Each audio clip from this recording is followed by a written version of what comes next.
On Thursday morning, the school's lobby was more crowded and louder than normal. It was the day before the prom, and everyone wanted to tell anyone else who would listen about their plans. The lobby was filled with energy of the promise of tomorrow being the time of their lives. None of Joy's classmates were hoping tomorrow night was good to be more than expected. They all believed that they knew the prom would exceed expectations. The prom was going to be magical. How could it not? Tomorrow night was going to be filled with good times amongst close friends to form memories which they felt would last a lifetime.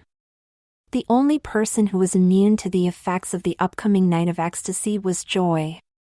Joy arrived early to school, got a ride-in from her father, for the same reason the energy was filling the air, to talk about the prom. Unlike the rest of the teenagers surrounding her, Joy wanted a specific audience, Ziggy. She wanted to do the discussion about the prom at school instead of the bus on the way there to give herself time to come up with the right words. Instead of just wanting to talk to anyone, Joy needing to talk with a special someone put a damper on her being able to be connected to the energy. The reason Joy needed to talk to Ziggy was last night was the first time her best friend did not return her call. Ziggy sending a text to answer her question left her in a daze, and only the light of hearing her best friend's voice could lift it.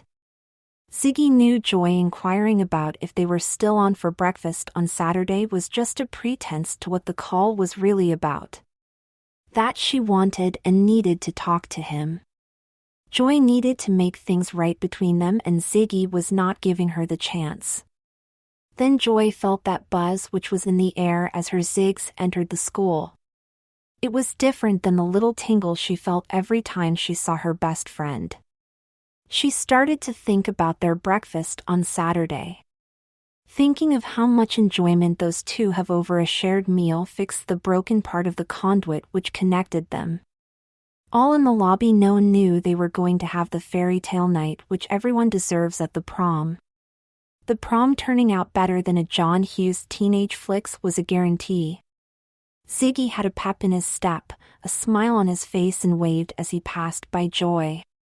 As quick as that conduit was fixed, it became broken again. This was not supposed to be. Ziggy and Joy always hung out before school. This felt as wrong and uncomfortable to Joy as wearing a bra 2 cup sizes too small. Joy called out, "Hey there, Ziggs, why didn't you call me back yesterday?"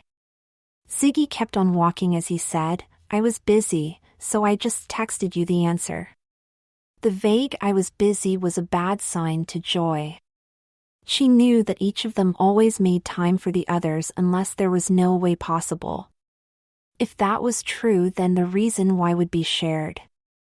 Not wanting her time with Ziggy to end, Joy tried to stretch out the conversation by asking him, "Where are you going?" Ziggy then stopped and said, "I need to talk with Mr. Foreman. I have a chance to get the George Westinghouse scholarship. Talk to you later." Hearing those words made the lobby feel as crowded and loud as an NFL stadium on a Sunday in May to Joy. It harkened her back to when she was the new kid and having no idea what the future held. If Ziggy was offered and accepted that exclusive scholarship, that meant he had to go to CMU instead of Villanova. Even with Villanova having a higher rank school of business than any other school she was accepted to, Joy did not like the prospects of going there solo. Joy quickly thought about if it was too late to transfer schools to join Ziggy. Those two both were accepted when they applied at CMU, but made the joint decision to choose Villanova instead. CMU was also a highly ranked school of business, so she would still get a great education. It was cheaper than Villanova, so her parents would like that. Her mom would love that Joy would either commute to school or live so close her daughter could come home anytime she wanted to. The campus was next to Pitt, so got rid of the hassle of having a long-distance relationship with Steph. The decision of transferring was as simple as making a cup of tea. Jordan thought to himself, "They said I am a slut, then I will dress like one." He wore his short bodycon black skirt with a black crop top and 5-inch platform open-toe heels. He had glitter on his chest, his top showed off a magnetic belly ring and did his makeup as provocative as he knew how. This choice of outfit would be passive-aggressive if anyone else wore it. Jordan was doing so as part of his response to the rumors. Jordan wearing this provocative outfit was his way to protest what people were saying about him. His plan was to directly confront the people he knew was calling him a slut behind his back to have them back up that assertion to his face. He was not being confrontational to feel better about himself. The man who was made of stardust was doing so to hold a magnifying glass up to those people who put him down and believed the lie. He wanted his actions to make them think and see how wrong they were in saying what was not true. Jordan hoped that the intensity of light shined on those people's actions would ignite the stardust inside of them. Sam Pinsinski gave a look of surprise when he saw Jordan. He was one of the people who Jordan overheard calling him a slut. The man who was making a statement with how he was dressed marched right up to him and said, "You should not be shocked, you said that I am a slut." Sam did not like being directly confronted by the person he down-talked yesterday in a private conversation and acted surprised when he asked what. Jordan was not going to let Sam off the hook and pushed the subject when he, "Come on, I heard what you said to Heath Dorian. Don't you remember? Or do I have to repeat it to refresh your memory?" Sam tried to defend his words. "I didn't really mean it. I was just commenting on you having a date with Ziggy right after breaking up with Dave." "No, I don't. We are just two friends going to the prom together." As sarcastic as the high school student he was, Sam said, "Yeah, right." At that moment Jordan knew his words and actions were in vain. The kids in his school were going to believe what makes a better story over the truth. They were striving for enjoyment over being the best version of who they were. The journey of fulfilling one's true potential meant that people had to miss out on a cheap laugh to get contentment with who they were. Jordan was also feeling bad about himself. His actions might have had good intentions, but now, he knew they hampered him in his journey to be the best he could be. Jordan knew hampering another from shining was also hampered oneself. Calling people out in such a dramatic way led to embarrassment to those who did wrong and stopped them from shining. People feeling embarrassed led to them being defensive. When people close in rank to protect themselves, it kept the stardust within them from shining. Jordan also felt like an object, and he knew why. The boy was dressed to draw attention to himself. Attention itself was not a bad thing, it was when the attention was unwarranted which made it bad. Unwarranted attention came from things which were superficial and corrupted any social interactions. What was unimportant becoming too strong of a focal point became a barrier to the stardust shining from anyone. The man who was not letting his best side show did get help in being able to move past his mistake. Ziggy treated him just like any other day. Jordan's prom date looked past the skimpy outfit. Then Dave joked no matter how hard Jordan tried, it was too late for them to go the prom together. The joke was not only to show Dave looked past the physical with Jordan, but also he was fine with how the prom was going to work out. That humorous remark also reminded Jordan if someone was assured enough in how they were, it did not matter what they were wearing, the stardust would shine bright. That the essential essence of the person was way more powerful than anything superficial. Jordan quickly went from feeling like he was dressed like a slut to a man who was just wearing what he wanted. By the end of the day, the man, who was going to let his light shine no matter what, found Sam and apologized to him. Sam did the same because he knew he talked without thinking or knowing the entire situation. Ian could never understand why people were interested in gossip. It was of none of his concern what people did as long as it did not directly affect him, so why was so many other people so intrigued by it? He felt it was none of his concern who liked who or who was doing what. If those people wanted him to know, they would have told him. Also, the rumors which gossip were based on were as reliable as a badly upkept 20-year-old car. This fact about gossip made Ian wonder why so many people treated it like gospel. Instead of verifying it, too many people just went with repeating what they heard. This led to people believing what was said because it was said many times. He saw believing something only because it was repeated many times as a form of circular logic. What irked him when he did pay a little bit of attention to the rumor mill was the same people who believed it because it was said were the same who got the most upset when something which was untrue was circulated around the school about them. Those people were part of the issue of why rumors were taken as being valid as the finding in a well-prepared peer-reviewed research paper, yet they hated it when a baseless, unfounded rumor about them was accepted without others giving a second thought. Ian's normal reaction of apathy towards rumors was made him feel so odd about his reaction to hearing about Ziggy and Jordan being a couple. Ziggy being with Jordan just did not sound right to him. That should have been all the time he gave to that rumor. Instead of not caring or paying attention to the word in the halls, hearing those two were a couple annoyed him. Ian knew he needed to do something, anything to fight back at what was being said about Jordan and Ziggy. At the same time of wanting the truth to be known, Ian also knew he had to handle it the right way. Saying something to a person who believed something without anything to back the statement was useless to him. He knew that they were not using logic to back up their belief in what they wanted to believe, so they would not rethink it. Then Ian saw his chance to do something as he bumped into Ross walking down the hall.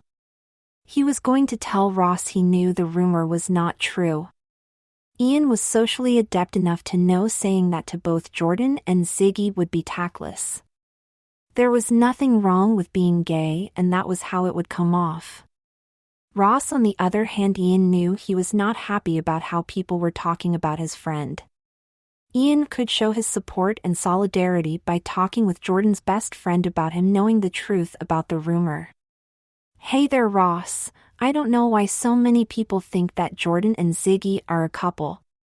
Because people like Steph say it and people like you say nothing. Hey, don't put this on me. I don't believe it. I don't say anything, for it is none of my concern. Plus, if I say something, it can come off as me being homophobic. Then why bring it up to me if it's none of your concern? 'Cause it's wrong, dude. That is why. I know how you and Jordan don't like it, so I am just saying I know better. I am trying to show you some support. Words of support are little help. They do not do anything about the issue at hand." To Ross, Ian's words were just as good of an action as the people who put the yellow ribbon "Support Our Troops" bumper stickers on the back of their cars and think that is enough to help. Instead, those people should be more proactive.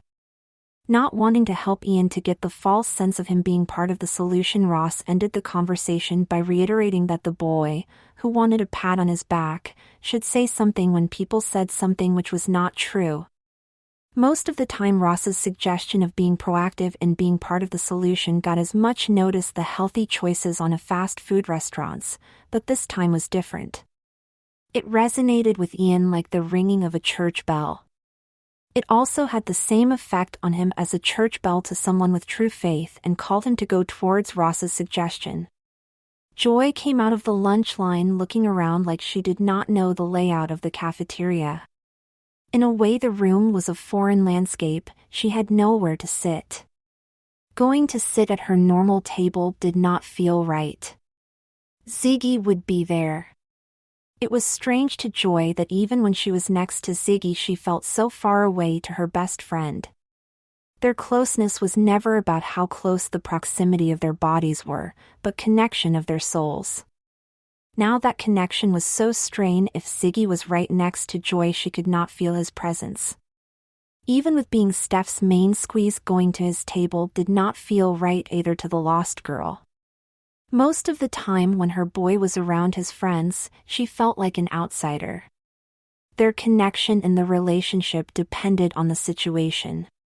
This was from Steph not letting his social world mesh with his relationship. Joy, not wanting to feel any more like a stranger in a strange land, picked to sit with Steph. Joining that table made more sense, at least there it was normal for her to feel out of place. Joy needed to feel like she belonged, and a girl should always feel welcomed by her boy. Plus, she had to tell her boy the good news about CMU.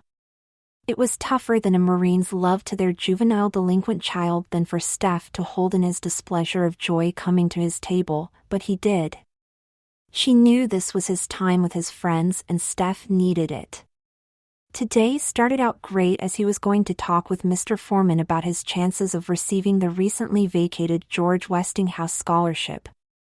Then the day turned to the worse when his teacher and unofficial guidance counselor informed him that it would be a long shot with Steph only being on the waiting list for CMU. The bad news got worse when Steph found out that another hurdle for him to get the scholarship was Ziggy was interested. The boy who had nothing going his way, cursed, who was now quickly becoming his nemesis, Ziggy. First his classmate had to finally come out as being gay right before the prom, and now this. Steph had nothing against homosexuals, but the friction Ziggy not admitting to who he was to Joy was causing Steph to have to be there for his girl. Steph could not figure out why Ziggy would not embrace who he really was like the way he was going to embrace Jordan on the dance floor. Steph was smart enough to know that none of how Ziggy was putting up barriers to what he wanted was his friend's fault. That still did not stop him from being annoyed at him. Intent only went so far, the results was what really matters. Good intentions gave leeway to ill feelings about bad results, but almost never absolute absolution. If Steph knew Ziggy would have finally submitted to his sexual desires to be with a man, then he would have insisted Ziggy still took Joy to the prom. He still would have gotten what he really wanted out of the prom, a great night of sex. There would have been the added bonus of not having to put in the groundwork beforehand. Ziggy would have gotten Joy in the best mood possible, and she would have shared that in the bedroom with the boy who did nothing. Joy sat down, and Alan and Ian did not hide their cringes. Steph quickly gave them a look of disapproval for them to stop. They liked Joy, but she was not part of the group. When she was around, instead of all four of them being together, it became Joy and Steph in their own little group and Alan and Ian in another. Those two did try to connect with her, but Steph always put a stop to it. "Hey there, Alan and Ian, sorry about joining you for lunch, but I have some news to share with my boy." They both understood, but Steph did not. He said, "Joy, you know we catch up on the walk out of lunch. It is big. I am not going to Villanova, but CMU instead. Our colleges are going to be right next to each other. We do not have to worry about the hassle of being in a long-distance relationship. Don't change your plans to try to stay close with Ziggy. You two will drift apart, he sees you as competition now. We will stay close, and he will not see me as competition." Projection is extremely common with people, and most of the time they do not even know they are doing it. In most cases, people just assume that everyone else has the same perspective on their surroundings as they do. In this case, Steph projecting his feeling about Ziggy came from the subconscious. Deep down, Steph saw Ziggy as his competition to Joy. The boy was always worried that one day Joy would break up with him to be with her Ziggs.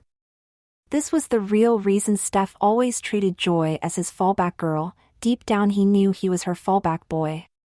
Each time they broke up, Steph's innermost hope was that Joy and Ziggy would finally get together. Little did he know that if that ever did happen, that would not only free him from regressing back into a doomed relationship, but would let the stardust he was made out of to start to shine. He wants the same thing out of a relationship as you. I hope that you do also. Don't twist my words. I meant physically. He is a fag, he wants to be with men. Use more respect when you talk about my zigs. When Steph said fag and Joy continued with the conversation like the rumor was true, Ian heard those church bells again. It called him to action. Come on, you both know that Ziggy is not gay. Plus, Jordan would not be with anyone so soon after breaking up with Dave. Them going to the prom is not a date. Steph was truly remorseful and shocked. Steph did not like that he put down someone by demeaning who they were. The boy who did not like how he just acted was taken back by Ian adding his opinion into this private conversation. This was between him and Joy, and Ian knew better than to join in. Steph saw this as none of his friends' concern. Ian, stay out of this, you don't know what you are talking about and this has nothing to do with you. What straight guy would go to the prom with another man? Sorry, I am just so pissed off. His personal drama is now coming into our relationship, plus, it is making you make a bad decision. Villanova is the best school for you. I only want what is the best for you. Ian disagreed. This had nothing to do with him. It irked him how people were talking this rumor as true and needed to set it straight. Saying what was on his mind also made him feel better. It might not change anyone's mind, but he knew he had to try. Just in case his words acted like a church bell to whoever he was talking to and called them to come towards the truth. This does because I am sick of hearing all these rumors which are not true. A straight guy who is just going to the prom to be around his friends and do not care what other people think. As Ian and Steph continued to bicker with each other, Joy started to think about what was best for her, having her zigs close to her. Right then she saw him as her zigs because the static which was breaking down their connection was dispersed by her sticking up for him. Disagreements, misunderstandings, arguments, and squabbles were always overpowered by the strength of the close bond and the pact of true friendship when one friend needs to be there for another. Joy got up and went to the only place she knew she would feel like she was at home, her normal lunch table. Alan started to pester Steph to go after her. Steph knew better. They both needed time to cool down. Plus, Ziggy, not him, was not the one who Joy went to when she was upset. Even when Steph was not the cause, Joy sat down and everything felt like it was back to normal. At that moment, Ziggy was more concerned about the down look on Joy's face than what she thought about his sexuality. His sweetest friend needed him, and that was more important than anything else. Ziggs, with you having a chance of getting that scholarship, I am going to look into going to CMU instead. So we keep with our plans of going to school together. Joy, only do that if that is what you want. Until right now I thought your heart was set on going to Nova, so don't change your school because of me. Sooner or later we are going to not spend every day together. Joy could not envision a future where she did not see her Ziggs every day. She thought that they would end up working at the same company, him in R&D and her in production planning. They would have kids the same age, going to the same school. That would mean so many music and dance recital, games and other school functions spent together. It would be great to see Ziggy as a father. She knew he would be a great one and hoped that her future husband would be half as good as Ziggs. Oh, Ziggy. It is not for you. CMU is the best school for me. Steph thought the same thing. That was why I came over here. You having a chance of getting that scholarship just made me rethink my decision. CMU is the better all-around choice. Going there will be a great education, closer to home, at a school right next to the one my boy is going to, and also cost less money. You being there was just an added bonus. Ziggy agreed with Joy's reasoning about transferring school, knowing she was doing what was best for herself. Ziggy then started to pay attention to help smooth things between Joy and Steph. Any money your boy just did not word his concerns about you changing your school. I am happy that my chance of going to CMU made you see what would be best for you. I never want you to make a decision which puts me over what is best for you. Joy wished that Ziggy knew that him being close to her was what was best for her. It was also what was best for him. They brought the best out in each other. Right now was the perfect example. Even with them having a strain on their friendship, it went back to normal. Instead of letting the fallout they were experiencing get in the way, they were there for the other when it was needed. Their relationship stayed in the past until the end of lunch. That was when Jordan came over. While shopping on his phone, the boy who wanted to be girly the entire weekend found the perfect golf outfit which was available for next day delivery. Before he ordered that adorable pleated white with 2 blue stripes at the hem golf skirt for Saturday, Jordan wanted to make sure that Ziggy would be comfortable being with a boy in a skirt out in public. Being cute was important, but not as important as making sure Ziggy was able to enjoy being on the greens.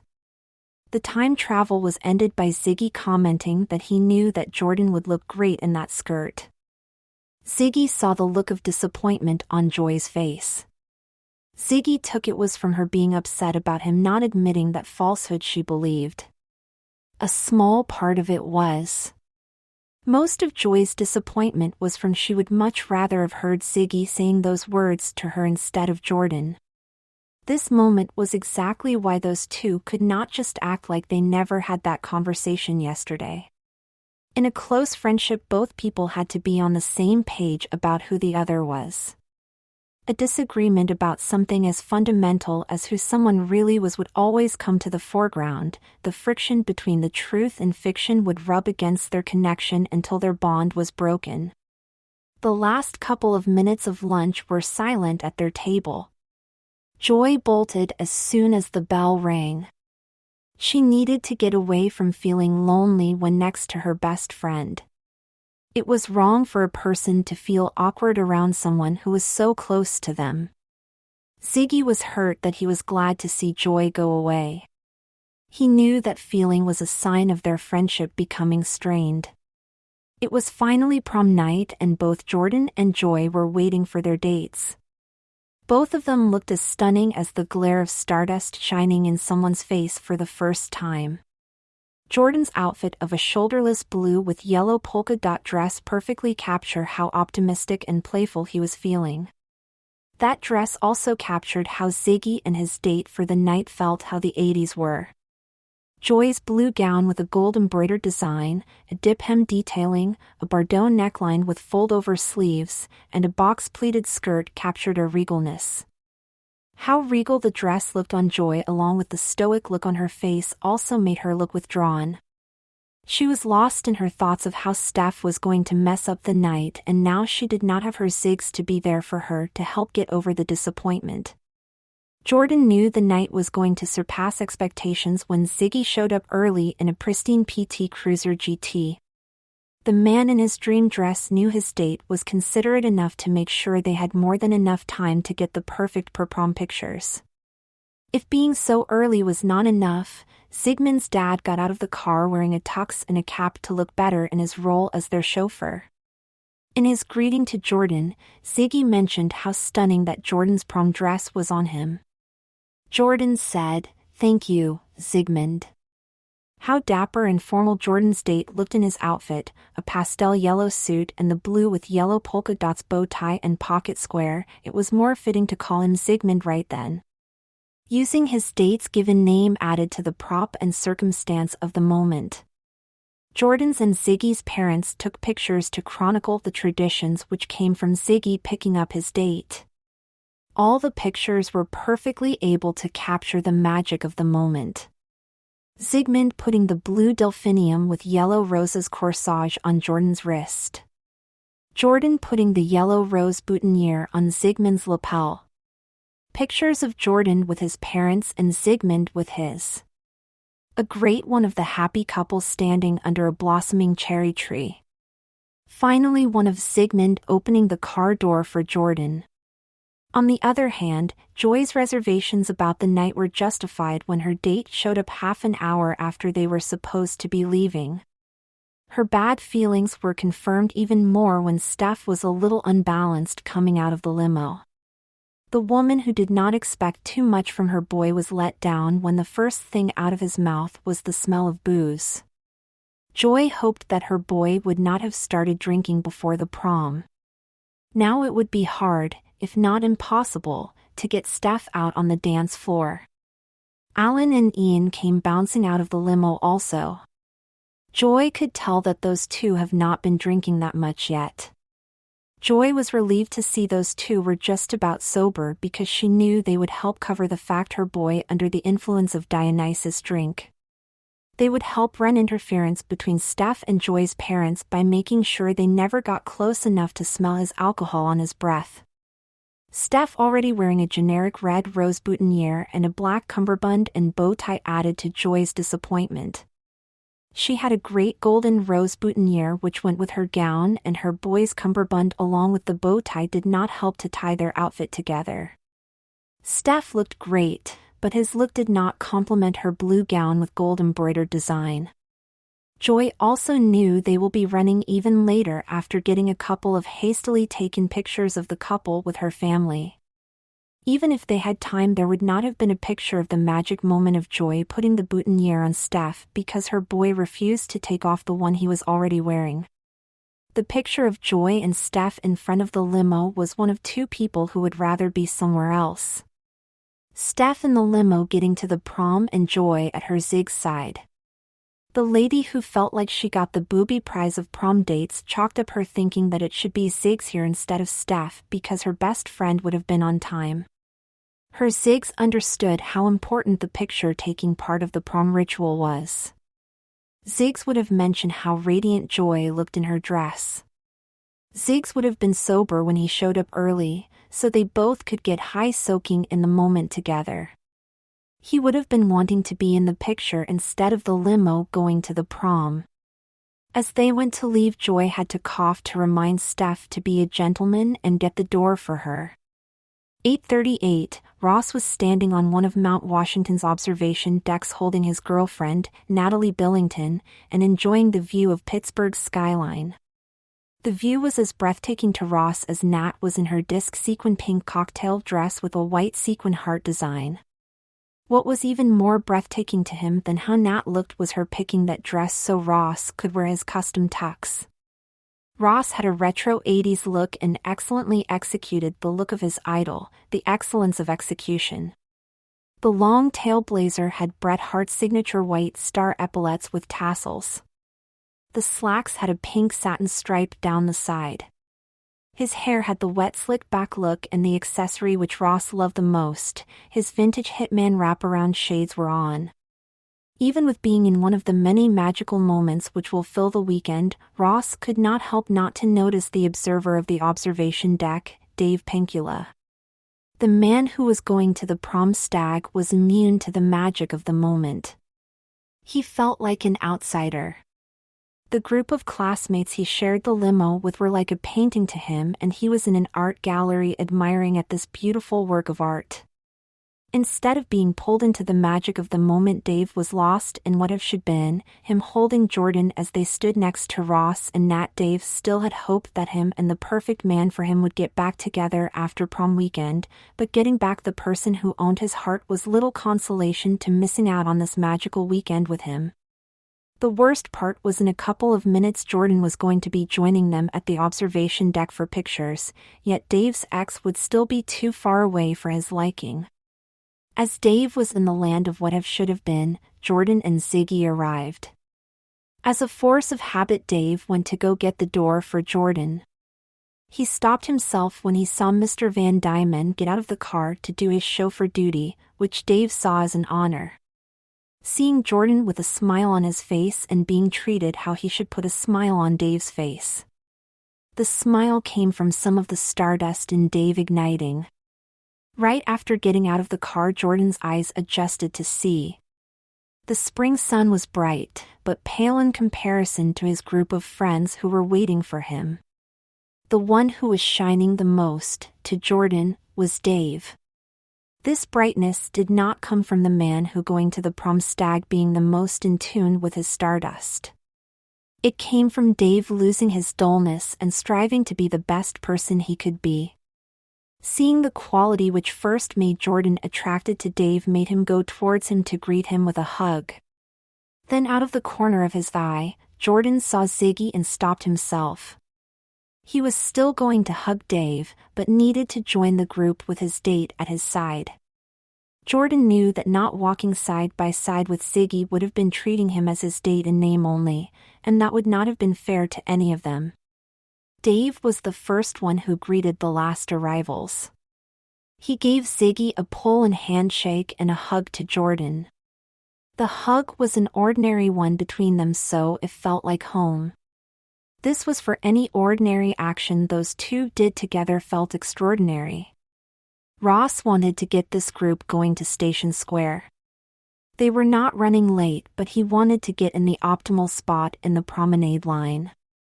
Right before the midsection of the queue, when the people who were already sitting were still paying full attention to the proceedings. Too soon there would not be a big enough audience for his liking, and too late he would not have felt like the center of attention. He wanted everyone to see his tux. As Ross approached the newcomers, Jordan and Dave were dominating the conversation. Ziggy was happy about feeling like a third wheel. He knew that Dave should be Jordan's date and him was the one going stag. Ziggy was about to announce what all three of them wanted but did not say when Ross arrived and quickly said, "Come on guys, let's get the pictures taken and get this party on the road." "Jordan, Ziggy, get your picture. Then we will do the group ones and then down to Gateway Clipper." Ziggy changed his intentions. Instead of announcing that Dave was Jordan's date, he was just going to let it be. He knew that what really mattered what was real, not who had the title of Jordan's date. Ziggy made sure that the two who were really going to the prom together got the first of many memories immortalized by saying, "Before our pictures, Ross, get one of Jordan and Dave." Dave said, "No, Jordan is your date tonight." "Yeah, so what? Two friends can get a picture taken before the prom." Jordan added, "Come on, Dave. We both want it." Dave agreed to the picture because Jordan was right, but was not going to intrude anymore on Jordan and Ziggy's time at the prom. He made a mental note to make sure that he did not sit next to them in the limo. Afterwards it will be easy not to make Ziggy the bystander. He was going to mingle while the rest of the group waited in line to enter the prom and then sit with his friends from the golf team. The man who was getting his stardust to shine was more than happy to be an observer tonight. It would reinforce an important lesson. To always let those who are dear to you to shine how they wanted to shine. Jordan and Ziggy were at their table for almost an half hour when Joy and Steph finally arrived at the Gateway Clipper Fleet dock. The latecomers saw that there was only 6 couples left in the line to get on the riverboat Empress, which was hosting their prom. Steph could not believe his luck that he did not have to wait in line. Being the only one who did not read the tension in the ride to the docks, Steph declared they made it in perfect time. The second time in as many tries, Steph got out of the limo as stable as an infant learning to walk. Joy thought for sure that they would not be allowed on the boat. In a way she was hoping that either Alan or Ian were not as good at running interference with the chaperones who were collecting the tickets, or the group was told they arrived too late. What should have been a magical evening of dancing and hanging out with her friends turned into being around her obviously oblivious drunken boyfriend at a table with his friends. Then to top it off she would have to see the evidence that her Ziggs was keeping who he really was to her. That her and her Ziggs' time as friends was coming to an end. Neither of Joy's hopes came true. Steph was able to pull himself together long enough to make it past the ticket takers so Ian and Alan did not have to help sneak their drunk friend onto the boat. Plus it was Mr. Anitar and Kerr at the gate. Those two was going to turn a blind eye to kids being late or drunk as long as they were not belligerent. They did not want to be known as buzzkills. Joy was once again disappointed with how her best night of her life was going during the entrance. Her and Steph were the last couple to make their grand entrance, and by then almost no one was paying attention. They were all chattering at their tables. Her disappointment in not making a grand entrance was lessened by a new one, how her drunk boyfriend announcing that he has arrived. Steph could not believe that no one was paying attention to the last couple's entrance to the prom. They should have known that the best was saved for last. To get the attention he deserved, Steph gave out a huge "WOO." That barely added to anyone to calling their attention to the stairs. The ones who did just thought it was Steph being Steph and quickly went back to their conversation. Walking down to their table led to yet another disappointment to Joy. Her Ziggs was too engaged in his conversation with Jordan, Ross and Nat to look up at her entrance. Joy just wanted her Ziggs to see how stunning she looked during her grand entrance. She needed someone to genuinely appreciate how she looked tonight. Ziggy gave up looking for Joy's entrance because he assumed she must have gotten into the ballroom before him. There was no way his best friend was going to be late for the biggest night of her life. There was also no way that Steph could be inconsiderate enough to make them late. There was no way that Ziggy would have thought the truth. He gave Steph too much credit. Even with the fissure between Joy and Ziggy growing, Vince's prediction of the night be legendary when he found out that who was taking Jordan was right. The night surpassed his great expectations. The two tables the huge group were sharing was filled with laughter and movement between them. The two groups easily merged as one. It became an epicenter of the good vibrations. The positive energy the table became a magnetic force and started to draw the students at the other tables around them into the joyous feeling. The two table quickly became 3 and then 4. Then the next thing there was 10 tables mingling between each other and having their own private party which everyone was invited to. The only reason the entire prom was not swallowed into this one huge merged group was the natural barriers of columns and the dance floor. This did not stop the mood of camaraderie from spreading and more of these epicenters from spawning. By the end of the night the biggest barrier was broken, so all these groups merged into one. Nobody, not even Steph and Joy, was immune to the effects Ziggy and Jordan's prom entourage had on the affair. Steph was loving mingling with his classmates, and Joy talking to people took her mind of all the disappointments of the night. It was easy for the good spirits to possess everyone at the prom. They wanted to have a good time. The easiest recipe for enjoying oneself is to want to and find other people who are in the same frame of mind. The reprieve from the night not being what Joy expected soon ended when Vince and John stopped by her table. Her friends who were visiting from the first epicenter of fun tried to coax Joy to come over to their table before dinner was served. Joy declined, saying that she will catch up with them after dinner. The real reason Joy declined was seeing her two friends reminded her about Ziggy and Jordan. Joy was jealous of Jordan spending time with her Ziggs and being the first to know the truth. Even with her knowing how she felt was wrong, Joy could not shake the feeling. Joy also knew that if she went over there and was catty towards Jordan, that would strain her friendship with Ziggy. On their way back to their table, Vincent and John bumped into Beth. She was with her real prom date, her camera. Beth was taking pictures to use in the school's newspaper and the yearbook. She only wished that she had more rolls of film. There were too many moments which her classmates would love to have captured by her. That 35mm Canon film camera never let her down in capturing the moment, and she was happy to have it right now. The biggest reason was the picture of yearning she got of Ziggy made her see two truths. One who Ziggy was really pining for, Joy. She figured that out by following his line of sight, and the target of Ziggy's look was Joy. The other truth Beth had an epiphany about was Joy was right about her and relationships. Beth used them for a short-term way to feel better about herself. Right then Beth knew she had to quit repeating the same mistake.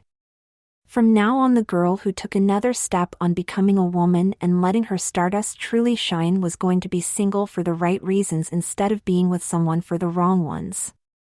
After dinner, the DJ started the dancing portion of the evening with the MT Lebanon prom tradition. He played Chuck Berry's "You Can Never Tell" for an unofficial twist contest. This being the first song started way back in 1995 during the second reign of John Travolta's coolness. It was to reenact the dance scene from Pulp Fiction. The prom committee continued the tradition even after the reason why was mostly forgotten by the student body because it was a great easy way to get people out on the dance floor. One of the few who did not forget why the Father of Rock and Roll song was played for the twist contest was Jordan. He was a huge Quentin Tarantino fan, so dancing the first dance was not an option, but mandatory to him. As the DJ was being the MC and welcoming the kids to this portion of the night of their lives, Jordan got up and grabbed Ziggy by his hands. Jordan wanted to be the first couple on the dance floor because they were the only ones who got to introduce themselves. Ziggy was a little reluctant, and that reminded Jordan of Vincent Vega in Pulp Fiction. Ziggy was still settling into his surroundings and was not ready to dance. The estrangement from Joy was affecting Ziggy more than he knew. To lighten up the mood, the man who wanted to play Mia Wallace playfully called Ziggy Vincent. This led to the desired results, but only Jordan knew. Ziggy flashed a quick smile to let Jordan know everything was fine, but kept on playing off as if he was supposed to be on the dance floor. Dave was sitting with his friends and was happy to see Jordan was getting the prom he wanted. Dave's ex deserved to enjoy this night. He also reminded himself that he was getting the prom he deserved. He wanted to remember feeling like an audience member to remind him of the lesson of the night: let people shine. Dave became irritated with Ziggy putting up resistance to going to the dance floor. If Ziggy could not dance with a man, then he should have never agreed to go to the prom with Jordan. The man, who was self-regulated to a bystander, almost interjected himself into the prom until Ziggy took off his shoes. Dave thought, well played. He knew then Ziggy added the nice extra touch of playing the role of Vincent and went back to enjoying the show. Jordan followed Ziggy's lead and took off his high heels.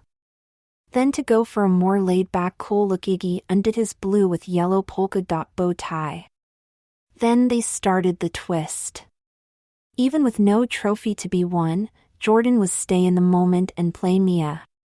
Ziggy played along and looked as intense as a dog looking at his master's dinner. Steph and Joy took the Ziggy's look as being desire for Jordan. The man who was making this night one to regret for Joy used their false conclusion to redirect her anger at someone else. Joy bought Steph down, talking Ziggy quicker than an Apple fanboy got the newest iPhone. She needed her zigs to be lying, so she was not to blame for their friendship falling apart. Ian knew exactly what Ziggy and Jordan were doing, recreating an iconic scene from a great movie. The man who heard those church bells again and went to where they led him. He tried to correct his friends. Even with Ian being right about the dance being obvious, neither of them listened. The truth was inconvenient to the narrative they wanted to push. The narrative helped them easy navigate out of a hard situation. The contest ended and everyone was clapping the unofficial winners, Jordan and Ziggy. Most were clapping because they were enjoying watching new love blossom, but a few who were not on autopilot did so because of the great job they did in reenacting that great dance moment. Right then, the reason for the accolades did not matter to either Ziggy and Jordan. They were enjoying the moment in the spotlight. They were confident enough in themselves to not let what people perceived about them to hamper their stardust from shining. As Jordan was in the spotlight, he saw Dave smiling and it broke his heart. Jordan knew that smile should have been brighter. Dave was enjoying himself but was not fully in the moment. Jordan knew what was missing for this to be the perfect night for Dave and himself, Dave, and not Ziggy, at his side. Jordan thought, damn it, Dave should be right next to me soaking in this moment. This should have been a moment we treasured together. Jordan was right, this should have been a moment they put into their shared mental safety deposit box. Now, with it being a memory from two different perspectives, this moment would never be as magical as it should have been. As Ziggy was in the spotlight, he made eye contact with Joy. For a fleeting moment, the smile on his face grew from the sunshine of seeing his best friend. Then quickly black clouds came over the bright skies as Joy quickly turned her gaze away from him. Even with enjoying himself, Ziggy knew this moment should have been him sitting with Joy. Thinking of where he should have been brought even more dark clouds. It has been a couple of days since him and Joy had a real conversation. The disconnect with his friend made Ziggy not feel whole. He knew a part of him was missing and had to rectify the situation before it became the new normal. Jordan and Ziggy not being with who they should have been, made it so they both did not want to dance. Ziggy was not feeling right not being around Joy, and Jordan only wanted to dance with one man tonight, Dave. They both collected their shoes and started to prepare to leave the dance floor. Before leaving the dance floor, Ziggy wanted to go back to a more formal look, so he started to awkwardly retie his bow tie. Not wanting to watch his date's clumsy attempt to get his look back, Jordan helped. This made Ziggy a little self-aware. The embarrassment came from him not being able to do a simple task of male grooming. The people who wanted to watch a romance form believed the redness was from Ziggy being so close to the object of his desire.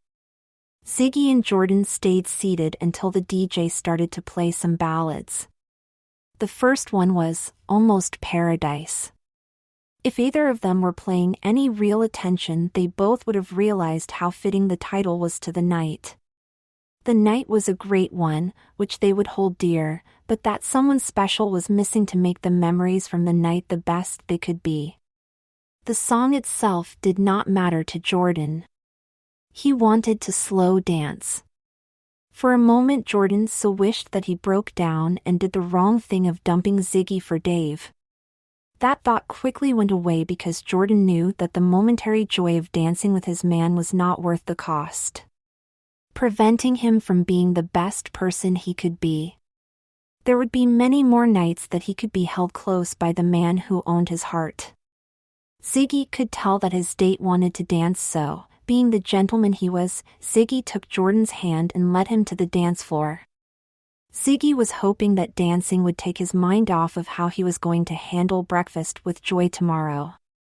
He hated the idea that he was going to have to be firm with his best friend about the truth. She was either going to have to believe him or else they would need some time apart until the truth became self-evident to her. Ziggy knew that by the time Joy realized she was wrong, too much space between them would have formed and their friendship would not go back to how it was. Dave could not be happier for Jordan and sadder for himself as he watched the faux couple on the dance floor. He knew it should be him, but Dave was not a participant of the prom but an observer. Then the next song, Cyndi Lauper's Time After Time, played, and Dave knew this was a sign that audience participation was encouraged. The title of the song was a common saying between him and Jordan. They swore to be there for each other time after time. Also, their first Halloween together, Jordan dressed as Cyndi Lauper, because of, in Jordan's words, he's so unusual. Dave also could not take seeing Ziggy being the better man than him anymore and was about to do something about the situation. Jordan gave Dave strength to be who he was, so the man who was sitting alone knew he was wrong not wanting his ex to be who he was at the prom.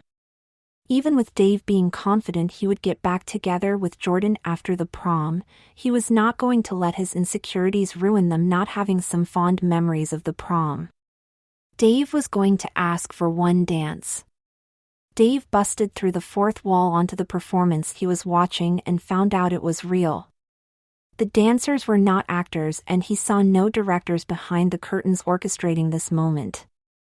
Dave did not feel out of sync and that added to his confidence. The walk reminded him of almost 4 years ago when he started to come into his own on that fateful day he asked Jordan to the football game. Dave asked if he could have this dance with Jordan. Ziggy said yes. Jordan said no, but the tone of his voice said he would love to. Jordan knew one dance would lead to another and another. He did not want to abandon the man who helped him fulfill his prom dreams. The man who already knew that Jordan was only with him in body let go of the embrace he had on his date. Taking Jordan's hand, he offered it to Dave and said, "Jordan, dance with who your heart and mind are with." As Ziggy was walking off the dance floor, he could not help that the smile on his face grew. The man who was now solo at the prom was as happy with himself as the first kid amongst their friends who solved the Rubik's Cube when he thought about the little part he played with those two sharing the prom together. Ziggy knew he was helping those two lovers reach their full potential by them being with who they should be with.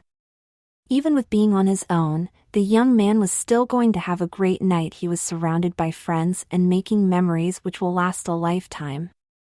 Steph could not help himself. He loved to find humor in other people's misery. It was funny to him to put people down. This song is perfect for Ziggy. Time after time he gets dumped for the better man. Joy smiled and laughed when she heard Steph's joke. Her boy thought that she has finally quit being a stick in the mud about his jokes. The truth was her laughter and smile was from her realizing part of what Steph said was true. The song did capture Ziggy's essence. Time after time Ziggy was there for others. Time after time Ziggy did what was best for all.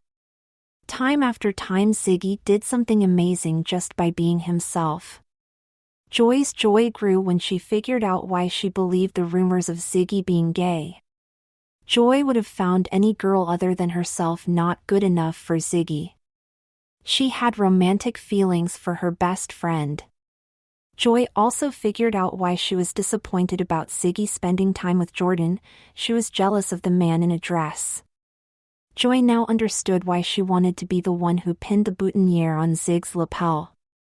Joy also understood she did not deserve that honor. The privilege of sharing the small intimate moments comes from being the person who truly shared the big moments. She knew what she had to do next, make herself worthy of putting a boutonniere on Ziggy. Joy was going to share the rest of this big event of her life with her Zig, so she was worthy of sharing all the small intimate moments with him. When Joy looked at Steph, she quit laughing and her smile disappeared. Her mood becoming more serious came from her realizing why the rest of Steph's lame attempt at a joke was not funny. Ziggy was not dumped by her for the better man. There was no way that this little boy sitting next to her was better than Ziggy, yet he kept on making jokes at his expense. Steph made jokes which put others down to lift himself up. Joy did not want someone like that in her life, let alone to be the person who she shared it with. The boy, who could be called garbage because he was about to be dumped, was clueless on why Joy's facial expression changed when she looked at him. He had no idea that at that moment Joy quit seeing Steph how she wanted to see him and started to see him as he actually was towards her, a self-centered entitled brat. Steph became even more lost when his date picked up her purse and got up to leave the table. She just went to the restroom a couple of minutes ago and she knew he was in no state to dance. The boy, who did not know he was now at the prom stag, asked Joy where she was going. Joy kept on looking towards her future, instead of back at her past, when she said, "To be with the man who should have been my prom date." As the lady walked closer towards the man she loved, Joy started to sparkle like the glitter in the nail polish on her fingertips. Each step she became more radiant until she was shining like the crystal chandeliers on the ceiling of the ballroom. Ziggy turned around and saw how dazzling his friend was. Seeing Joy's joy quickly chased away any bit of sorrow Ziggy was feeling about the state of their friendship. There was no time for sadness when next to such happiness. Joy placed her purse down and started to take the boutonniere off of Ziggy's lapel. How content, happy and confident Joy was made it so the man, who did not know he had a girlfriend, could not ask what was going on. The lady who was rightfully sharing the small intimate moment with her zigs then pulled out the clear plastic calm box which was holding a blue rose. The lady put the flower in the buttonhole and gently tied a knot in the stem, to secure it in place. Then she put Ziggy's old boutonniere in the clam box. Joy was going to make sure that Jordan got the flower and had the chance to put it on the lapel of the rightful owner, Dave. Finally, Ziggy's curiosity overpowered the whole. Joy's actions had over it, and he asked, "What are you doing?" With a calm strength in her voice, Joy said, "Putting a boutonniere on my date's jacket." Before Ziggy could object, Joy kissed him. Their lips touching for the first time ignited the stardust in Ziggy's soul. Now the man, who found out he was in love with his best friend, joined her in shining like the crystal chandeliers on the ceiling of the ballroom. After their first kiss during what became their song, Ziggy took Joy by the hand and led her to the dance floor. How bright they were while in a close embrace. Slow dancing drew everyone's attention. Even Jordan and Dave, being lost in each other's love, noticed those two dancing. How could they not? Ziggy and Joy was the only couple which was shining brighter than Jordan and Dave. Jordan was so happy for the man who took him to the prom and the lady in his arms. The man, who got his man back, was the only one who was not amazed at how those two were glowing. Everyone else gave too much credence to the miscommunication they had with each other and themselves to think that they could be this close right then. Jordan knew better. He knew it was natural for them to shine because they brought out the best in each other. Jordan knew bringing out the best in someone else brought the stardust people were made out of to the surface for others to see. As Joy and her zigs were starting the new stage of their relationship, Steph pulled out his phone to take some pictures. He knew his ex good enough that she would have wanted a picture of her putting the boutonniere on her zigs. Steph might not have been the best boyfriend to Joy, but now he was going to act like he should have when they were together. As he got the phone out, a better option to take the pictures walked by him, Beth. "Hey Beth, take some pictures of Joy and Ziggy. You have a great eye and they would love to have this moment captured by you." Beth was more than happy to oblige. Because she knew that Steph was telling the truth about his opinion of her photography skills. His compliment made it so Beth felt like someone else finally was seeing her true self. Beth knew Steph was able to capture the essence of the moment in still life. Pictures were breathtaking and beautiful when they captured the moment unadulterated, and she was able to do that. Her picture of Dave teeing off at the state final last year won an award. Anyone who saw that shot knew the absolute determination and drive he had to win one for their coach, Dr. Stevenson. Joy's ex sat at the table and processed what just occurred and also his entire relationship with Joy. He figured something out, why he was fine with treating her like his fallback girl. It was because he was her fallback guy. If the man who rightfully owned Joy's heart ever staked claim for it, Steph subconsciously knew their relationship would have been over. After the song was over, Joy and Ziggs went out one of the side doors to find a quiet place to talk. They were on the boat's deck gazing at the stars in each other's eyes and enjoying the scenery and the location. "Joy, I love you. I always wanted you to have what your heart desired. I never thought it would desire me. That was why I would not let myself see that I desired to spend and share my life with you. I love you also. We have been a couple for over 6 years, but never realized it. I would always picture growing old with you, never anyone else. I am sorry about." Joy's actions were more than enough to atone for not having faith in Ziggy, so her man kissed her again to get past the subject. He then told her it was fine. Joy disagreed. "No, it isn't fine. I did not take my best friend's word about who he was. I lost my faith in you. I will do my best to always keep it. I could not admit to myself I loved you, so you being unattainable eased the pain of not having what I needed. You to always be at my side. It is fine now. We kept something big from ourselves and each other. That helped cause the trust to be broken. Both of us sharing our true feelings for each other will make it so our faith in each other will grow. Those two turned around and looked into the prom and saw all of their classmates enjoying the night.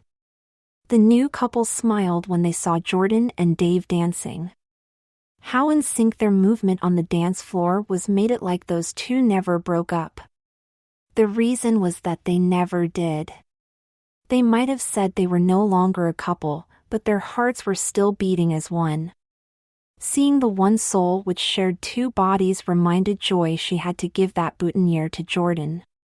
Dave and Jordan would want that physical souvenir to go along with all the mental and emotional ones which they were making tonight. The couple could also saw the whispering between people about what they witness.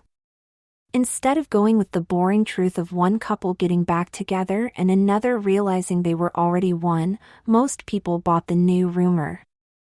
That Jordan and Dave breaking up along with Ziggy coming out and having a prom date with Jordan was a huge ruse for him to get the person of his dreams. Some of the gossip mongers found how Ziggy played the long game as the most romantic courting process ever. Him building a strong friendship made it so their love had a strong foundation to grow was as touching as a Hallmark card to them. Others thought Ziggy should have been more upfront with Joy. It was sad that those two missed out on time being a couple. The rumors and hearsay would not matter to Joy and her zigs. They knew the truth and those who were dear to them would believe it. The rest of the people would just keep on believing what they wanted to be true.